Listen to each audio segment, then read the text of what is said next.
Raden Kusen atau Raden Husain alias Kingsan adalah panglima perang kerajaan Majapahit yang lebih dikenal sang Adipati Terong.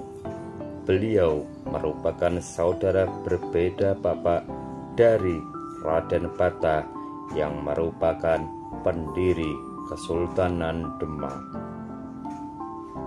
Raden Kusen seharusnya menggantikan ayahnya Aryadillah sebagai adipati di Kadipaten Palembang. Namun dengan saudaranya Raden Patah memilih meninggalkan tanah kelahirannya Palembang dan pergi berpetualang ke tanah Jawa. Keturunannya Sri Susuhunan Abdurrahman yang merupakan pendiri Kesultanan Palembang Darussalam sebagai pewaris sah dari Kadipaten Palembang.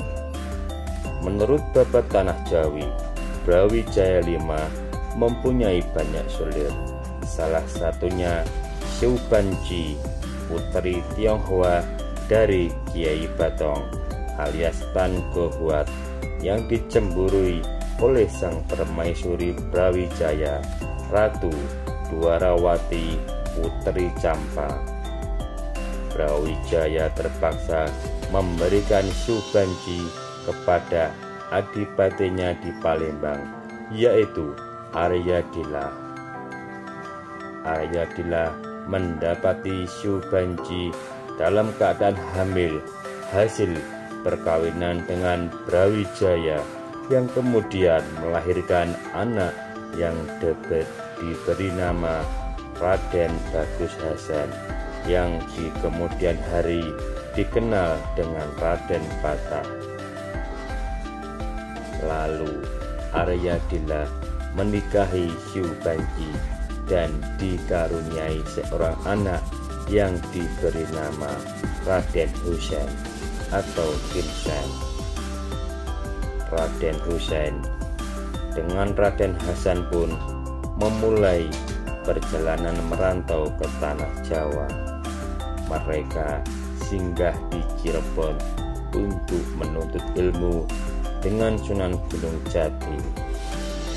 Raden Kusen menikahi putri Sunan Gunung Jati bernama Nyai Mertasari, dikenal juga dengan Nyai Mas Ranggaluwo, dan dikaruniai dua anak yang diberi nama Raden Surodirijo atau Adipati Palembang dan Raden Santri atau Pangeran Aryo Kusumo Cirebon. Raden Patah melanjutkan perjalanan untuk bertemu dan berguru dengan Sunan Ampel. Sementara itu Raden Kusen mengabdi kepada Raja Brawijaya. Raden Kusen diberi tanah di Kadipaten Terong. Sementara itu Raden Patah membuka perkampungan baru di Demak Bintoro atas perintah Sunan Ampel.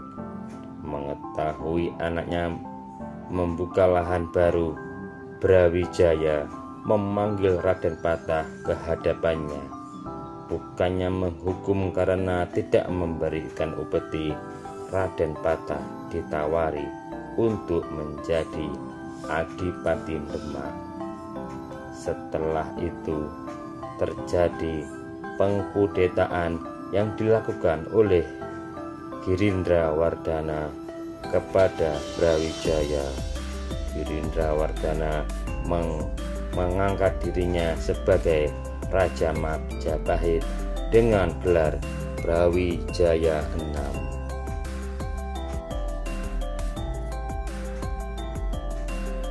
Semua kadipaten pun harus tunduk di bawah kepemimpinan Brawijaya VI, tidak dengan Raden Patah yang mengetahui bahwa ayahnya dikudeta oleh Brawijaya VI. Raden Patah yang merasa dirinya paling berhak meneruskan tahta kerajaan Majapahit pun melepaskan diri dari wilayah kekuasaan Brawijaya VI dan mendirikan Kesultanan Demak. Kesultanan Demak sendiri merupakan kerajaan yang bercorak Islam karena banyak adipati Majapahit yang dikala itu sudah memeluk Islam atas dakwah dari para wali songo dan atas izin Allah Azza wa Jalla. Raden Patah pun mengerahkan pasukan yang dipimpin oleh Sunan Ngudung, ayah dari Sunan Kudus, untuk menyerang ibu kota Majapahit dan mengkudeta Brawijaya VI. Brawijaya VI menyiapkan pasukan yang dipimpin oleh Raden Kusen.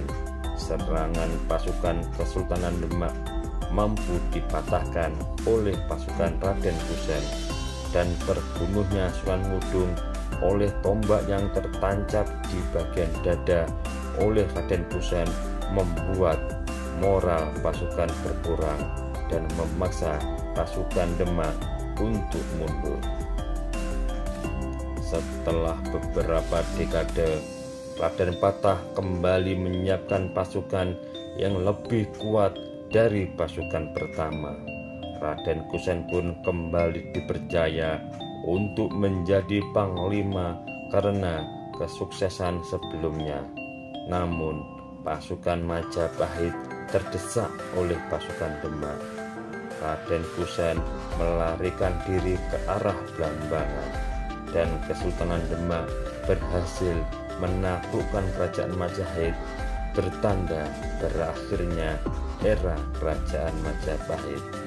Setelah itu, Raden Kusen pergi ke ibu kota Kesultanan Demak untuk menyerahkan diri. Raden Patah menerima penyerahan diri Raden Kusen dan memberikan Raden Kusen tanahnya kembali di Terong. Raden Kusen pun wafat dan dimakamkan di sana.